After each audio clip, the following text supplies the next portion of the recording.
Assalamualaikum warahmatullahi wabarakatuh. Waalaikumsalam warahmatullahi wabarakatuh. Jamaah, oh jamaah, alhamdulillah. Allahumma sholli ala Sayyidina Muhammad wa ala ali Sayyidina Muhammad.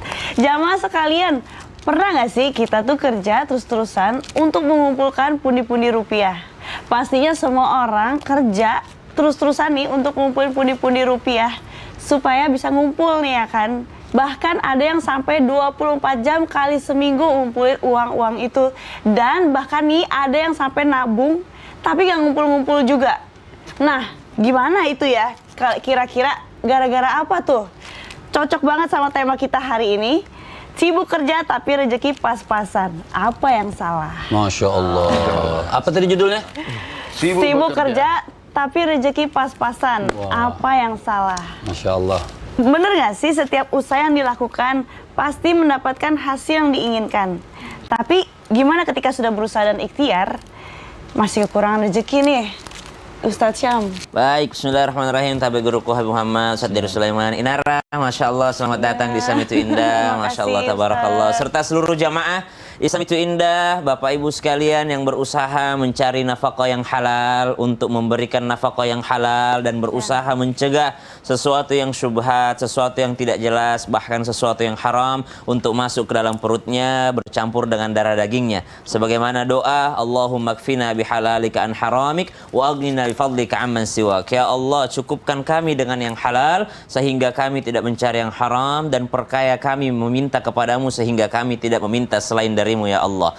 Pertanyaan yang diajukan tadi subhanallah oleh host baru kita, subhanallah, bahwasanya ada seseorang yang bekerja, apakah dia akan diberikan oleh Allah Subhanahu wa taala sesuai dengan usahanya? Ba'da naqul a'udzubillahi minasyaitonir rajim.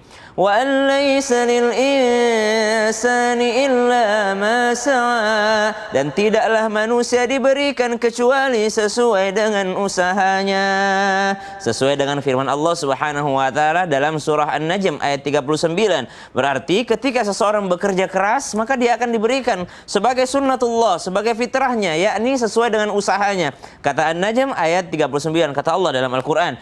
Namun ternyata ada seseorang yang kita lihat sudah mati-matian bekerja, subhanallah, pergi pagi, pulang pagi, pergi malam, pulang malam, bahkan tidak pulang-pulang menemui keluarganya, habis waktunya, subhanallah, Bang Toyib gitu ya, istilah lagunya gitu. Walaupun tidak semua yang namanya Toyib seperti itu, karena Toyib sejatinya adalah artinya baik gitu ya, halalan thayyibah, subhanallah. Tapi ada orang yang kelihatannya gitu, kita lihat dari lahirnya, daripada lahirnya kita kan manusia, daripada luarnya saja kelihatan bahwa dia capek banget bekerjanya, namun kok segitu-gitu aja kehidupannya. Walaupun tidak semua benar penilaian kita. Ada yang kita lihat pedagang asongan di Jakarta, ternyata rumahnya di Madura besar-besar gitu. Kita lihat pekerjaannya di Jakarta biasa, ternyata di kampungnya besar rumahnya, udah subhanallah.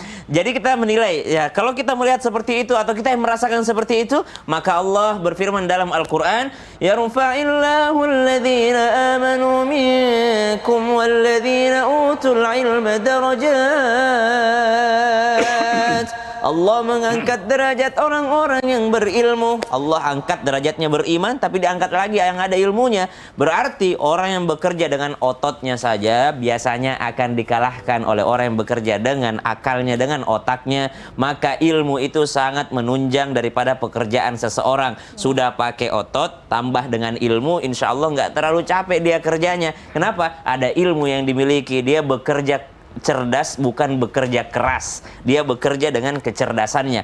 Kemudian ketika sudah terjadi demikian, kalau rezekinya masih begitu-begitu saja, ternyata apa yang mesti dilakukan? Ternyata yang ketiga adalah ada orang yang bekerja tidak mengenal waktu, sehingga dia sibuk mengumpulkan pundi-pundi rezeki, sibuk untuk mengumpulkan uang, menabung uangnya, materi dia kumpulkan, namun karena dia lupa akan waktu, akhirnya dia lupa untuk beristirahat. Ada hak tubuhnya di situ. Akhirnya yang ditabung tadi habis juga menjadi obat, habis juga menjadi biaya rumah sakit. Subhanallah, kembali lagi dari angka nol. Subhanallah. Maka ketika kita menjadi seseorang yang bekerja di bawah aturan-aturan Allah Subhanahu wa taala, maka bekerja keraslah dengan ilmu dan juga bekerja keraslah tanpa lupa waktu, apalagi waktu ibadah kepada Allah Subhanahu wa taala. Allahu taala ala. Masya Allah. Alhamdulillah, terima kasih penjelasannya Ajib, Ustaz, Gurunda ajib. kita Ustadz Syam. Sekarang kita mau lanjut nih nanya ke Gurunda kita Ustadz Dery. Mau tanya nih, apakah benar hasil usaha yang nggak sesuai dengan usaha kita itu tuh karena usahanya nggak berkah? Terus apa sih penyebabnya usahanya nggak berkah? Masya Allah. Saya duduk berdiri nih. Berdiri dong. Minta maaf Habibku Tapi yang terserah mulia. Inara sih. Masya Allah. Jadi nahmadu wa nusalli ala rasulil karim. Allahumma shalli ala sayyidina. Hadirin sekalian, kita semua yakin Dialah Allah Subhanahu wa taala yang telah menciptakan kita semua, memelihara kita dan memberikan rezeki kepada kita. Dan 50.000 tahun sebelum dituliskannya takdir, kita diciptakan oleh Allah taala, Allah tuliskan takdirnya. Rezeki kita, jodoh kita, kematian kita. Dan Allah Subhanahu wa taala telah menetapkan itu semua, dan bahkan kata Nabi sallallahu alaihi wasallam tidak akan mati satu orang manusia sebelum Allah sempurnakan seluruh rezekinya. Jadi menurut yang ditanyakan oleh Inara tadi, apakah ada hubungannya pekerjaan dengan rezeki? Tidak ada. Rezeki itu hubungannya dengan Allah, ya, jumlahnya ya. Tapi keberkahannya ada hubungannya dengan amalan kita, ya. Berkah pada rezeki itu seperti manis pada gula. Hari ini kita banyak orang lihat orang rezekinya banyak, tapi tak berkah. Dia tak bahagia. Dia punya gula 1 kontainer tapi tak manis, buat apa? Nah, maka orang-orang beriman yang dia cari itu berkah, bukan jumlah, ya. Nggak apa-apa kita punya gula 100 kontainer, betul nggak, Bib? Yang penting cukup. Yang penting berkah. Mobil ada. Betul, ya. Rumah ada, cukup lah. Subhanallah. Ya, meskipun tak banyak itu gula kita, meskipun 1 sendok tapi manis, terasa nikmat. Nah, maka ada hubungannya Inara ya, rezeki itu, keberkahan rezeki itu dengan amalan. Nah, ada buat laki-laki nih yang paling penting nih, kalau kalian ingin dapat keberkahan rezeki, ada amalan yang paling dahsyat, menjaga 5 waktu berjamaah di tempat azan dikumandangkan. Ada 5 janji Allah kepada orang yang menjaga sholat 5 waktu di masjid. Yang pertama di dunia, dan ini di 5 alam yang berbeda ya. Di dunia Allah berkahi rezekinya, dikubur dibebaskan dari siksa kubur, kemudian menerima catatan amal di sebelah kanan, melintasi sirat secepat kilat dan masuk surga tanpa hisab. Makanya orang beriman, dia tidak terkesan dengan jumlah. Yang dia kesankan itu dengan barokah. Allah ridho nggak dengan rezeki ini, ya. Nah, maka orang beriman tidak pernah dia mengejar dunia, tapi dunia yang mengejar mereka. Karena orang beriman semua cerdas, dan kecerdasan orang beriman melewati kelicikan syaitan. Maka hadirin sekalian, bukan berarti dengan keyakinan semacam itu kita meninggalkan pekerjaan, tidak. Nah, ulama sampaikan la natrukal asbab walakin natruk al yaqin alal asbab. Bukan meninggalkan asbab pekerjaan, tapi meninggalkan keyakinan kepada pekerjaan, ya. Semakin sungguh-sungguh kita bekerja, semakin yakin kita Allah yang memberi rezeki. Ya, semakin sungguh-sungguh kita berniaga, berdagang, semakin yakin kita Allah yang memberikan untung. Hari ini orang bukan yakin dengan Allah, tapi yakin dengan asbabnya. Karena ada satu hadis Nabi yang, kalau kamu bertawakal, ikat dulu ontamu. Itu betul. Ontanya diikat, tapi banyak orang tawakal kepada ikatan, bukan kepada Allah. Ya, aku tenang hatiku, kenapa? Udah diikat. Mestinya, kenapa tenang hatimu? Allah jaga, ya. Jadi meninggalkan asbab itu haram, tapi yakin kepada asbab itu syirik. Tuliskan nih di kolom komentar yang nonton nih, meninggalkan asbab itu haram, tapi yakin kepada asbab itu syirik. Maka semua kaum mukminin tidak boleh malas, kita harus rajin bekerja, profesional, disiplin. Dan setelah semua asbab kita buat dengan sempurna, hasil serahkan kepada Allah, ya. Kadang orang kerja sedikit, Allah bagi banyak. Kadang orang kerja banyak, Allah bagi sedikit. Kadang orang nggak kerja sama sekali, Allah bagi berlimpah ruah. Kadang orang kerja mati-matian, bukan duitnya banyak, utangnya banyak. Betul nggak, Ustaz? Subhanallah. Barokah insya Allah. Masya Allah. Makasih penjelasannya Gurunda Ustadz Dery. Sekarang kita akan lanjut untuk nanya ke Habib Muhammad. Siap, ya. Masya Allah. Bib, gimana sih ini pengen nanya, kalau misalnya ada orang yang kerjaannya terus-terusan tanpa ingat waktu, bahkan sampai lalai menunaikan ibadah yang wajib. Bahkan dia sampai menyalahkan Allah karena rezekinya yang pas-pasan. Masya Allah. Itu bagaimana sih ganjarannya, dan apakah akan terus-terusan dipersulit sama Allah? Baik. Izin Ustadz Dery, Ustadz Syam, sama Inara. Coba saya pengen tes sama Ustadz, minjem tongkatnya. Iya. Masya Allah. Masya Allah. Aduh, hati-hati kebelah. Masya Allah. Mantap nih. Ini tongkat barokah ini sunnah. Masya Allah. Bismillahirrahmanirrahim. Assalamualaikum warahmatullahi wabarakatuh. Waalaikumsalam warahmatullahi wabarakatuh. Alhamdulillah, alhamdulillahi rabbil alamin. wa sallallahu wa sallama ala abdihil mustafal amin Masya Allah. sayyidina Muhammadin Allahumma salli. nurillahil mubin al-hadi ila siratihil mustaqim dhil khuluqil azim wa nahjil qawim. Allahumma salli wa sallim wa barik alaihi wa ala alihi wa sahbihi wa man sara fi darbih amma ba'd. Tadi Masya Allah guru-guru kita Ustadz Dery, Ustadz Syam telah menyampaikan nasihat bagaimana tentang rizki yang diberikan oleh Allah Subhanahu wa ta'ala. Rizki ini sampai dikatakan oleh Allah Subhanahu wa ta'ala khud nasibak minat dunya. Artinya ambil, bukan nggak boleh. Dunia ini boleh. Nabi SAW lewat dekat kotak sampah. Ketika Nabi lewat kotak sampah, Nabi tunjuk. Kotak sampah yang kotor itu kata Nabi, hadhid dunya. Allah. Sayyidina Imam Ali Zainal Abidin. Sampai beliau mengatakan, ajibtu liman amila lidaril fana wa taraka daral baqa. Menjawab apa yang ditanyakan sama Dek Inara. Asik. Pakai Dek enggak? Iya.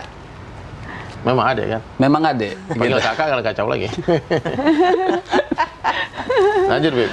Artinya man amila lidaril, artinya ajib tuh kata Sayyidina Imam Ali Zainal Abidin, sampai nunjuk juga nih begitu. Ajib tuh. Ush. Wah, sunnah. Artinya orang yang mengejar tadi nih, mengejar dunia sampai meninggalkan sebenarnya apa yang dia dapat, apa yang dituliskan sama Allah. Betul. Dia mau 24 jam, kalau yang dituliskan oleh Allah Subhanahu wa taala 2000, itu yang dia dapat 2000. Jadi sayang sekali, makanya Sayyidina Imam Ali Zainal Abidin itu sampai bingung. Aku heran sama orang dia mengejar daril fana. Apa itu daril fana? Dunia yang akan hancur. Sebanyak-banyak yang kita punya akan hancur. Sedikit-dikit yang kita punya akan hancur. Tapi kalau kita mementingkan dunia sampai beliau katakan wa taraka daral baqa, sampai meninggalkan rumah yang kekal bersama Allah. Makanya heran Sayyidina Imam Ali Zainal Abidin. Ngejar dunia ini akan dihancurkan, dia kejar terus itu dunia yang akan dihancurkan oleh Allah Subhanahu wa taala sampai wa taraka daral baqa, sampai meninggalkan rumah yang kekal bersama Allah Subhanahu wa taala dan bersama baginda Nabi besar Muhammad sallallahu alaihi wasallam wa baraka alihi wa ala alihi. Nyesel. Nabi tunjuk itu kotak sampah, itulah dunia. Kenapa kita kejar-kejar sampah? Artinya bukan berarti kita nggak boleh dapat dunia. Silahkan dapat dunia, tapi akhiratnya dului. Apa kata Sayyidina Imam Ali bin Abi Thalib? Man arafal akhirah fatalabaha wa man arafad dunya farafadaha. Orang kalau kenal dunia, man arafad dunya farafadaha. Sayyidina Imam Ali bin Abi Thalib, orang kenal dunia, dia tolak itu dunia. Apa sih maksudnya menolak itu dunia? Berarti akhirat didulukan. Akhirat dia dulukan, dia akan bertemu kepada Allah Subhanahu wa taala. Dan arti menolak dunia itu taruh di hati, tapi tidak taruh di hati, tapi taruh di tangan. Itu dunia. Kenapa? Kalau dapat gampang keluarnya. Terima kasih tongkatnya burung dah. Jadi kesimpulannya dunia di tangan, di hati jangan. Ya. Masya Allah, Masya Allah. Terima kasih atas jawabannya Bunda Habib, Masya Allah. Inara. Ini sekarang kita ada pertanyaan dari sosial media dari hamba Allah. Mohon dijawab. Assalamualaikum Ustadz, boleh nggak kita kerja? Boleh nggak kita nggak kerja karena istri saya berpenghasilan besar. Saya biasanya main burung aja sama teman-teman saya. Masya Allah, jangankan ente, Anda juga mau begitu. Ini orang namanya modal muka doang. Ini bukan orang tulang punggung nih, tapi tulang lunak. Masya Allah. Masya Allah. Oke, nanti kita bahas lagi nih Inara, Masya Allah. Iya, Masya Allah. Jamaah ingat ya, suami itu tulang punggung. Jangan sampai memberatkan istri. Nah, saat lagi kita akan kembali nih ya, akan bahas tema yang Masya Allah nih, luar biasa. Jamaah, Alhamdulillah. Subhanallah.